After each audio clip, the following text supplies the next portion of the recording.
YouTube channel Khimji કાચરિયાના માધ્યમ દ્વારા સત્સંગ સાંભળનારા સર્વ ભાવિક ભક્તજનોના હૃદયમાં બિરાજમાન પરમાત્માને મારા પ્રણામ।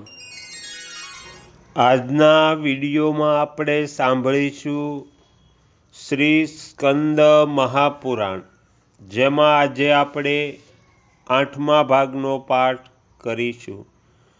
હરિ ઓમ।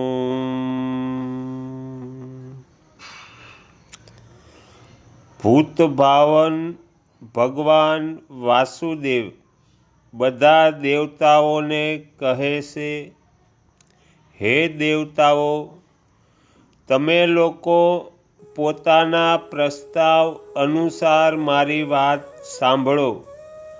નંદીને આગળ કરીને તમે બધા તુરત જ વાનર તરીકે અવતાર લો। હું માયા વડે પોતાના સ્વરૂપને ઢાંકીને મનુષ્ય રૂપે અયોધ્યામાં રાજા દશરથના ઘરે પ્રગટ થઈશ। તમારું કાર્ય સાધવા માટે મારી સાથે બ્રહ્મ વિદ્યા પણ અવતાર લેશે। રાજા જનકના ઘરે સાક્ષાત બ્રહ્મ વિદ્યા જ સીતા રૂપે પ્રગટ થશે। રાવણ ભગવાન શિવનો ભક્ત છે। તે નિરંતર ભગવાન શિવના ધ્યાનમાં તત્પર રહે છે। તેનામાં તપસ્યાનું અતિ ભારે બળ છે। જ્યારે બ્રહ્મ વિદ્યારૂપી સીતાને બળપૂર્વક પ્રાપ્ત કરવાનો પ્રયત્ન કરશે, ત્યારે તે સમયે તે રાવણ બંને પરિસ્થિતિઓથી ભ્રષ્ટ થઈ જશે। સીતાનું હરણ કરવામાં તત્પર થતાં તે ન તો તપસ્વી રહેશે અને ન ભક્ત પણ। જે પોતાને ન આપેલી બ્રહ્મ વિદ્યાનું બળપૂર્વક સેવન કરવા ઈચ્છે છે, તે પુરુષ ધર્મથી ભ્રષ્ટ થઈને સદા સહેલાઈથી જીતી લેવાને યોગ્ય બની જાય છે। પરમ મંગળમય ભગવાન વિષ્ણુ આ પ્રકારના વચનો દ્વારા બધા દેવતાઓને આશ્વાસન આપીને અંતર્ધ્યાન થઈ ગયા। ત્યાર પછી બધા દેવતાઓ અવતાર ધારણ કરવા લાગ્યા।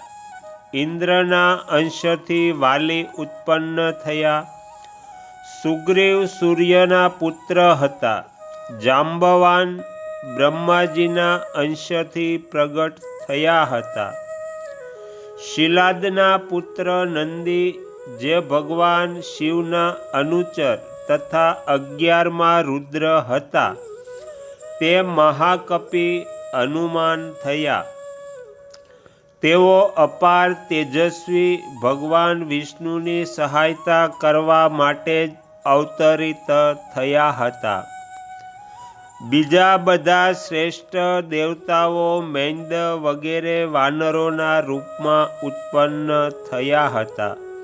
એ જ પ્રમાણે બધા દેવતાઓ કોઈને કોઈ વાનર રૂપે પ્રગટ થયા।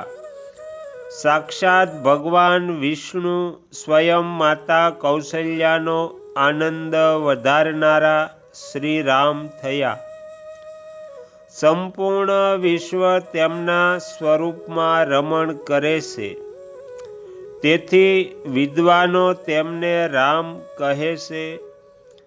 ભગવાન વિષ્ણુ પ્રત્યેની ભક્તિ અને તપસ્યાથી યુક્ત શેષનાગ પણ આ પૃથ્વી પર લક્ષ્મણ રૂપે અવતાર લીધો।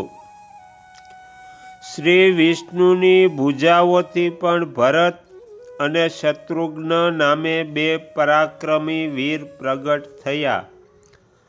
બ્રહ્મવાદી પુરુષો દ્વારા જે મિથિલાપતિ જનકની કન્યા બતાવવામાં આવી છે, તે સીતા સાક્ષાત બ્રહ્મ વિદ્યા હતા. તેઓ પણ દેવતાઓનું કાર્ય સાધવા માટે જ અવતર્યા હતા. હળ વડે ભૂમિ ખેડવામાં આવી રહી હતી. તે જ સમયે સીતા હળની અણી દ્વારા પૃથ્વી ખોદાતા પૃથ્વીમાંથી પ્રગટ થયા હતા. તેથી સીતા નામે પ્રસિદ્ધ થયા. મિથિલામાં અવતાર લેવાના કારણે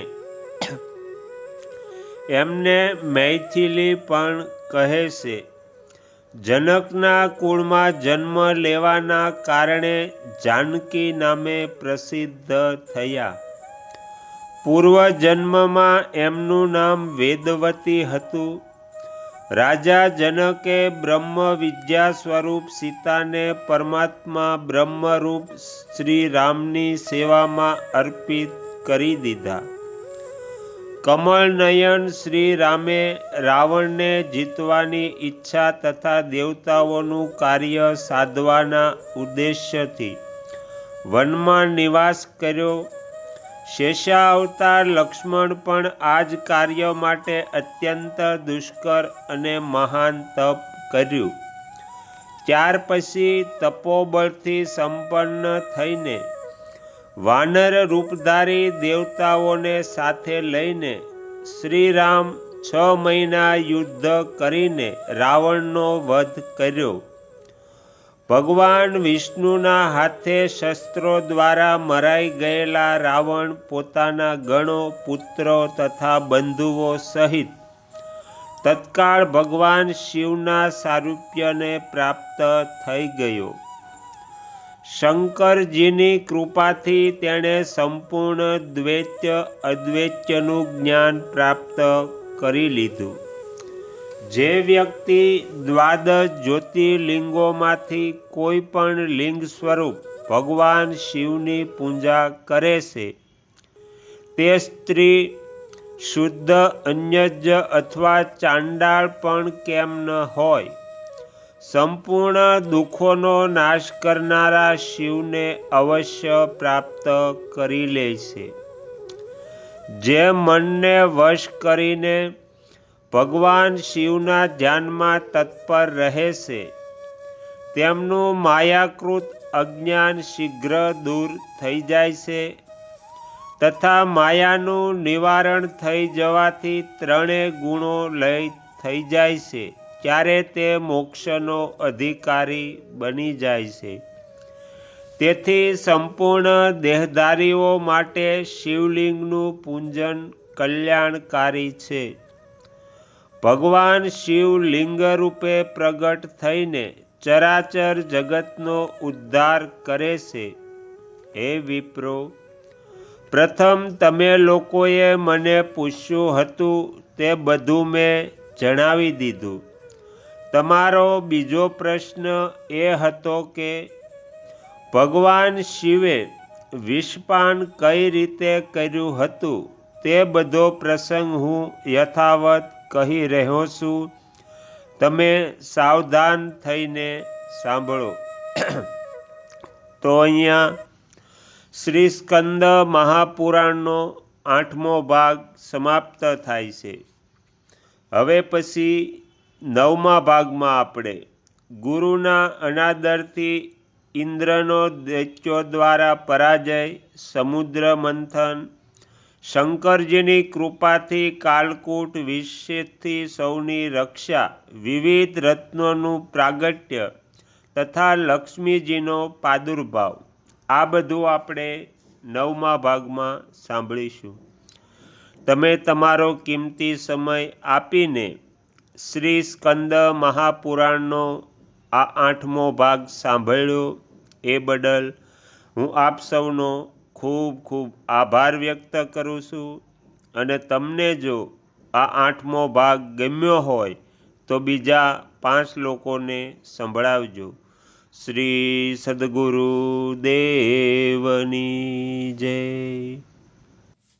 આગળના વિડીયો જોવા માટે આ ચેનલને સબસ્ક્રાઈબ કરો અને જો આ વિડીયો પસંદ આવ્યો હોય તો લાઈક કરો.